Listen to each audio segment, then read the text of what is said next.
glassfusing.com.au again, and I've run into a little problem trying to do my next project, in that recently we didn't really have time to put together much of a kit for someone who bought a controller kit, and instead we offered them one of our rare, very slightly used controllers instead, to save them some money with the electrician, so we didn't just have to send them the kit.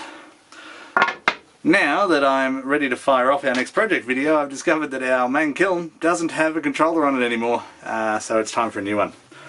I figured I might as well show you how to put it together. Now, we will get a licensed electrician in to double check everything before we plug this into the power.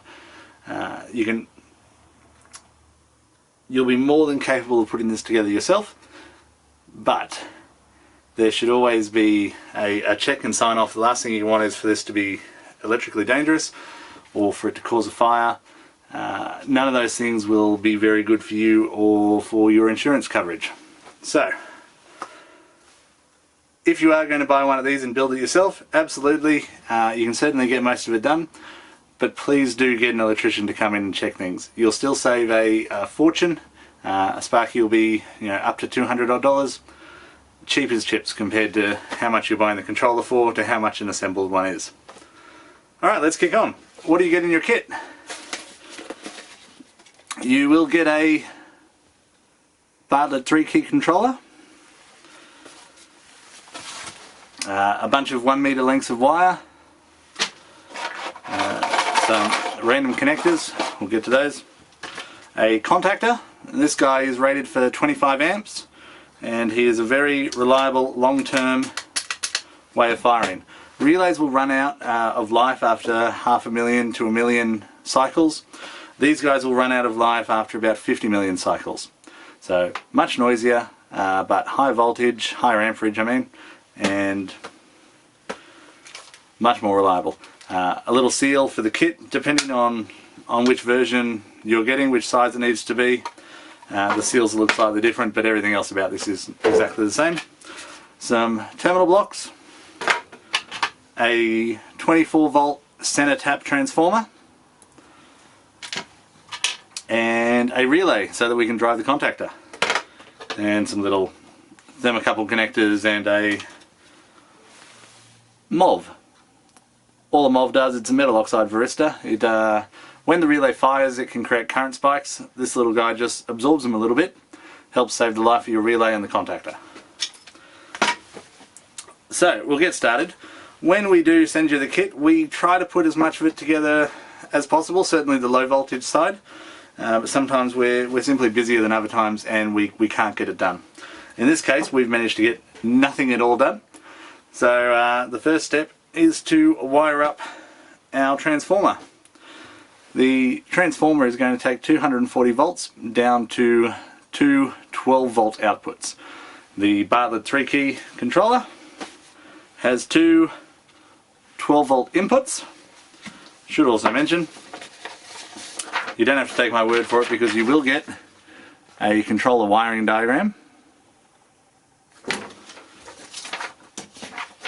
and a general enclosure wiring diagram.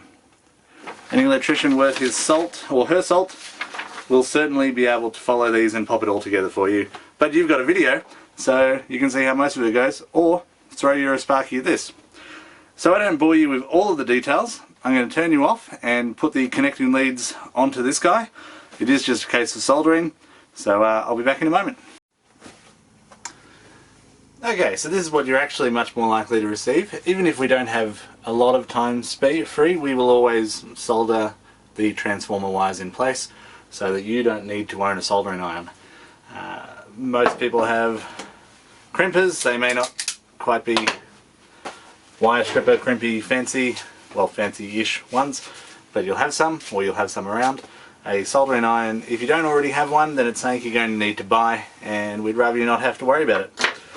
So, the next step is to place them all inside your enclosure. We, on an enclosure like this, would like to go something along these lines. Contactor up here, relay here, and transformer over here. It leaves us some space here for the power in and out. and all we've got to remind ourselves of is which way up it's going, so that this guy can seat in there. Now in this case we do actually want power to come in from this way, and it's going to be from the bottom, so I'm going to swip it all around. Fortunately we haven't made any holes in anything yet, so you can always replan. Relay over there, transformer up there,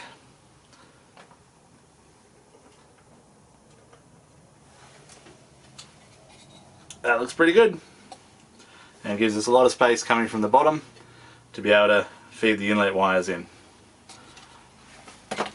Now I prefer rivets. It's a personal preference, but rivets never come undone, and screws will, or screws may, especially with a contactor. These things really do chunk. Everything vibrates a bit. Screws will or may come loose eventually. So all we're going to do, so we get it about right, is roughly mark the holes. And we can always do the first one by eye.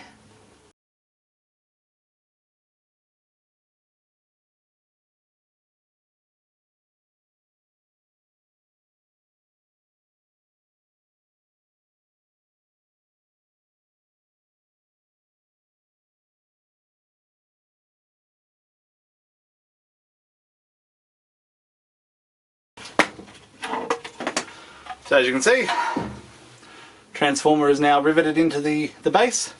It looks nice and smooth enough from the outside. Now we wanted to have the contactor over here.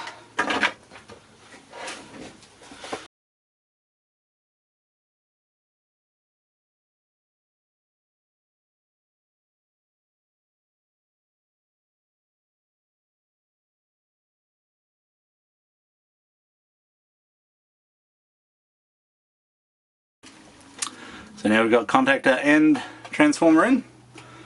Now you do want to be careful, and I was not super careful, but I'll just be able to get to that, because you do need to put a wire in all the way inside here, but we'll just be able to get it in, so that's fine.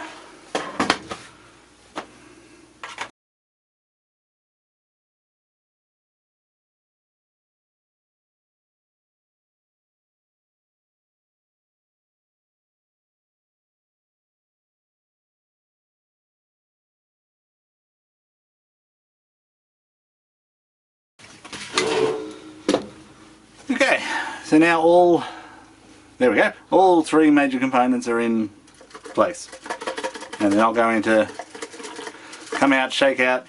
Doesn't matter how many times this contactor fires, that's never coming loose. It's going to go that way up, so all you're going to see from the top is two rivets. It looks nice and neat.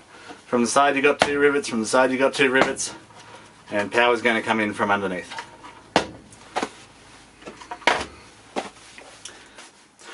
Do you ever have one of those feelings like your kids are about to murder each other? Also, I just cut away to run up and check on mine because they were about to kill each other, which is always a fun thing to do on a Saturday afternoon. Now, just before we kick off again, I'd like to do a second reminder that I will be getting this checked by an electrician, and you should get this checked by an electrician, or just point your electrician at this video. It'll answer any questions they've got, just make it a little bit easier for them and a little bit cheaper for you. I don't particularly feel like getting sued by anyone's now orphaned child because you tried to do this yourself and you got electrocuted, burn the house down, whatever it is. Electricians are great. Please use one. Right, with that out of the way again, it's probably not the last one you'll hear. We'll move on.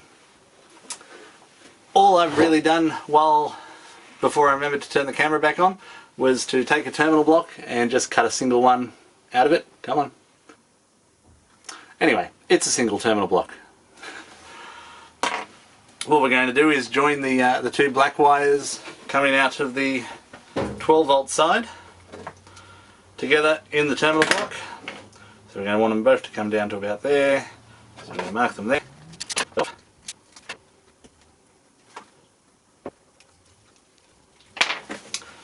And again, I don't put any tape around any of these bits and pieces at the moment, and I don't heat shrink anything, because I want the Sparky to actually check. I want him to be able to pull on it, I want him to be able to test the tightness, all that sort of stuff.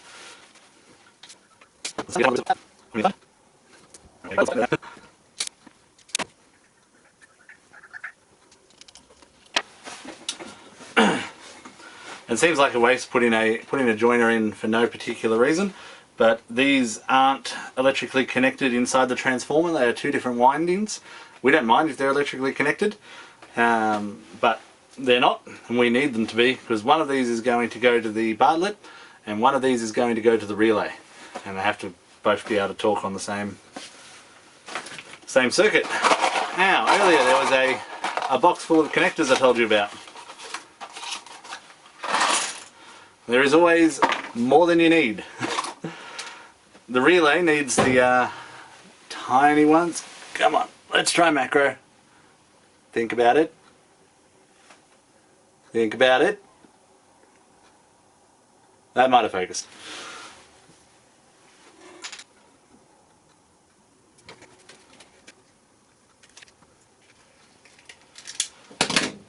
Now, we put more than you need in there purely because not every crimp is going to be a winner. And again, we don't want you to have to run down to JCar or whatever the name of your favourite electronic store is and buy extras. So one of them pops straight onto the relay, the other one's going to go straight up to the Bartlett, to the common ground plug, which is... So those two on the end are both 12 volt inputs, and that's a 12 volt negative, neutral. Negative, I think is the correct term.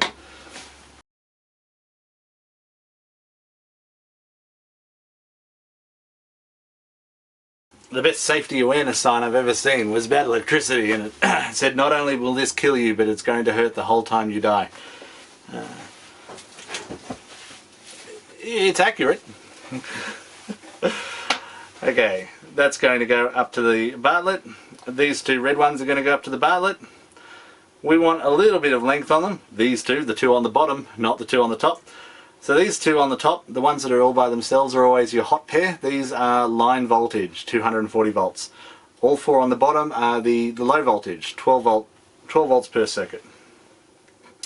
So we want a little bit of wiggle room so that we can pick the controller up and move it and all that sort of stuff. It doesn't have to be excessive.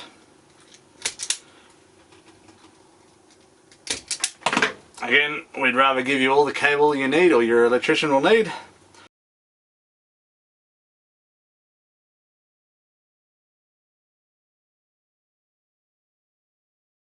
If you watch this and you've got any questions, flick us an email, put a comment on, and I'll take a look at it. So these, same one, they're too long.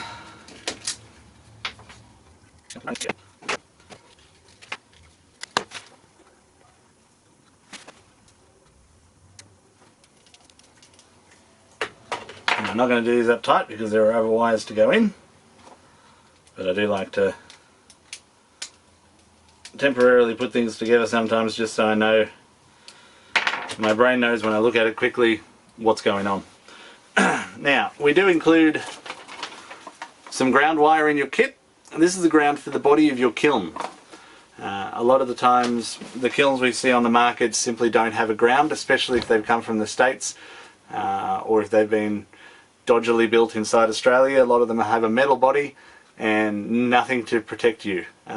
So what we like to do, our center pin here, ground coming in from supply will go in one side, ground going out to your kiln itself will come out the other side, plus we'll run a second wire on the out that we tech screw into the side of our kiln, or we find a nice, if it's got an earth spot, perfect, we'll use it. If it doesn't, we find somewhere that's nice and solid and metal on the body of the kiln, clean up the surface a little bit, and screw a secondary earth into it. It's, again, peace of mind. Everything we do with electricity is trying to reduce risk. Right, next step. You might remember earlier I mentioned that I'd put the contactor in too early and I might have to take it out. I was 100% correct. So, instead of taking the whole contactor out, there are some little gold hoops just on the side of the contactor, whether or not you can see it. If you've got it in front of you, you'll certainly be able to see the hoop. If you pop the hoop off, using a screwdriver that's big enough for the job, pop the hoop off the other side, the top plate comes out. It has a Springham thing on it, and if you're not careful it will go somewhere and you will never see it again. And then it has a electromagnetic coil inside there. Finally, deep inside, if I can get it to come out, there is a metal magnetic base plate. And the plastic is just a holder. The idea is, if you pass current through this guy, he's going to create a very strong magnetic field, and it's going to suck this center portion of metal in. As that sucks in, it generates contact between all of those points. Well, contact between those two and those two, those two, those two, those two, those two, those two, those two. It won't do any contact between this one and this one, for example, only ones that are in the same row.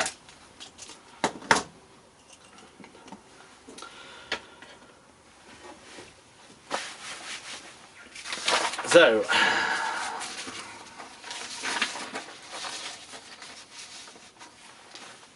it needs hot, the same hot that's going off to the center tap. So as I mentioned earlier, occasionally I'll put something together temporarily. This is one of those times.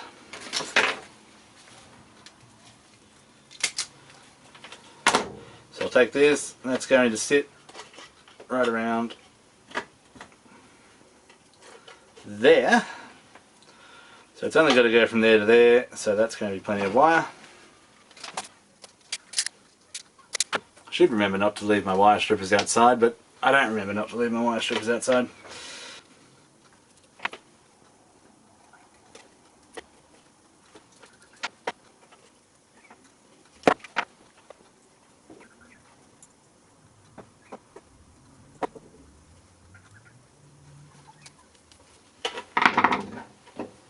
Okay, we are starting to get into the realms where I'm never going to have done this much on a kit that I send out. I'd never connect this wire.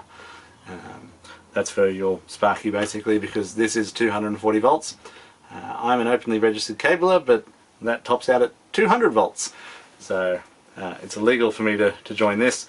Because I am going to get it checked by a Sparky, that makes it better. Still not perfect, but a lot better. As usual, reassembly is the opposite of disassembly, except with more swearing.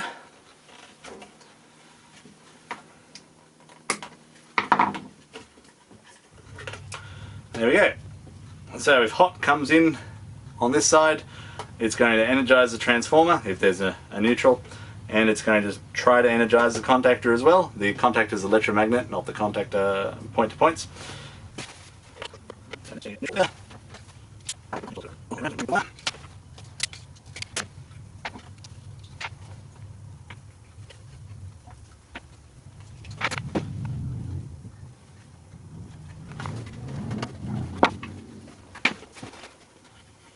That's a little bit too much, but it'll go away. Why ever did I do that? Completely the wrong point to take that to.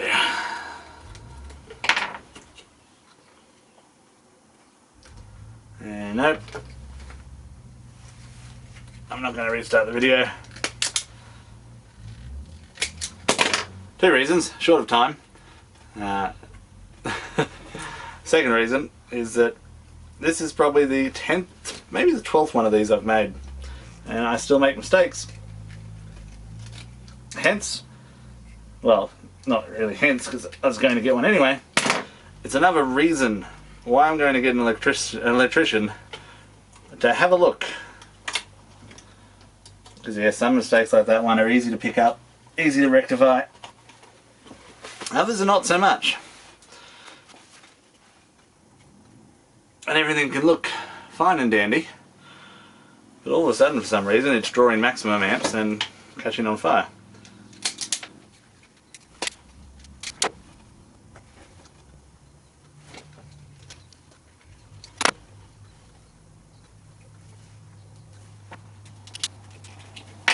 That's better. Now that fancy kiln controller we bought is actually going to do something. So now these 3 wires are going to go up to our Bartlett. Might as well plug them in.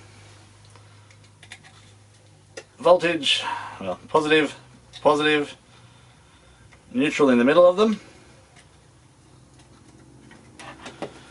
The output, which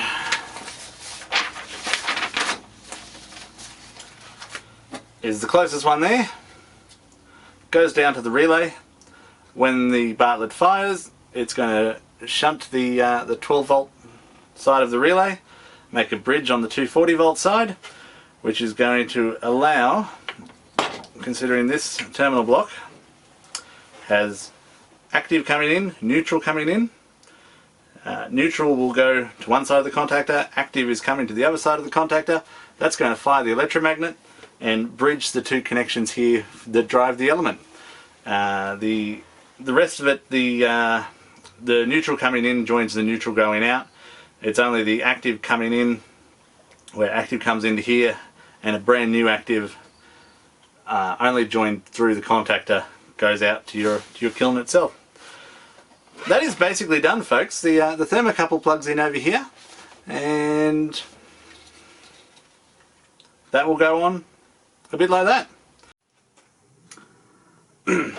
Hi folks, so far the check has gone well. I've got Mike here with me at the moment, but he's letting me take just a minute because I did actually forget something. We're just about to go up to the kiln. We've got one plug on the controller. This kiln's going to wire directly into this controller. Sometimes we'll just put a plug on the bottom so that you can plug different kilns into it. Works quite well. Or we'll get a pigtail, so just a short length of cord with a plug on the end. Hang that out the bottom. But this is going to go on a dedicated kiln, so there's no need for any of that. That's the limit of our leftover wires. As you can see, not a great deal, but plenty of leftovers. So, as we were going through the wiring diagrams together and he's pulling on all the little bits and pieces of cables, he asked me where the MOV was, to which I responded right here on the table, which is not the correct spot for it. What it actually wants to do is to go in between the 2 outputs of the relay. Fortunately, whilst yes a mistake, an easily rectified mistake. The great thing about a MOV is you can put the leg in, bend the leg, and we're going to bend this other leg up around here.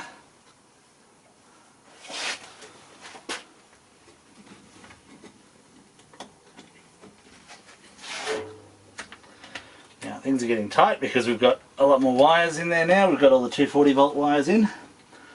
So this is a lot easier to do a few minutes ago.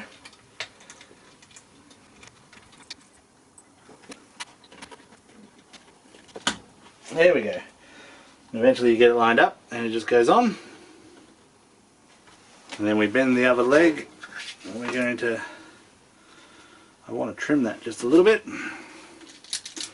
I don't have my side cutters available, so we're going to bend this leg a long way so I can cut it with these.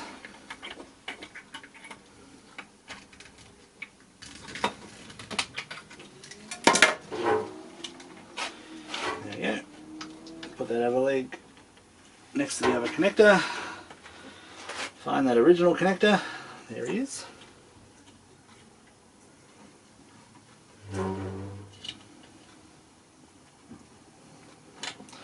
So the leg of the MOV is really hard to get a picture of, but it will go down inside the curl. I'll show you.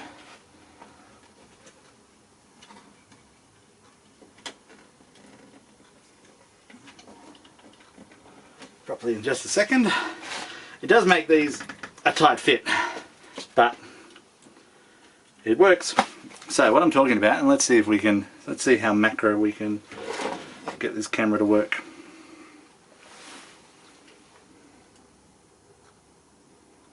There we go.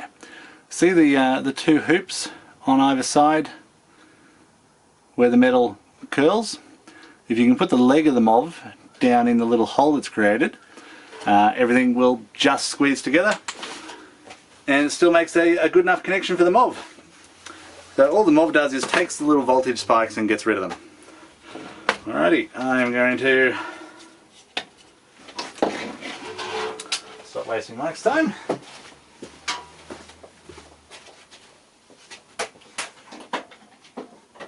That's it.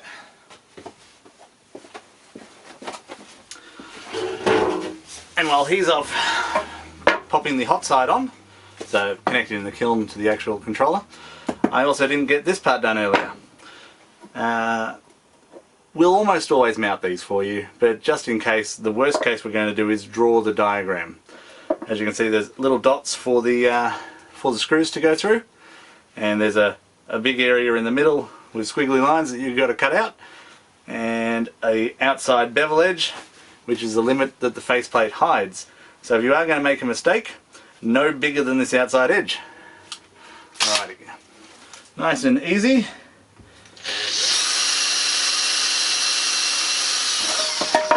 Put a drill on top of where the hole mark is. And funnily enough, drill a hole in it.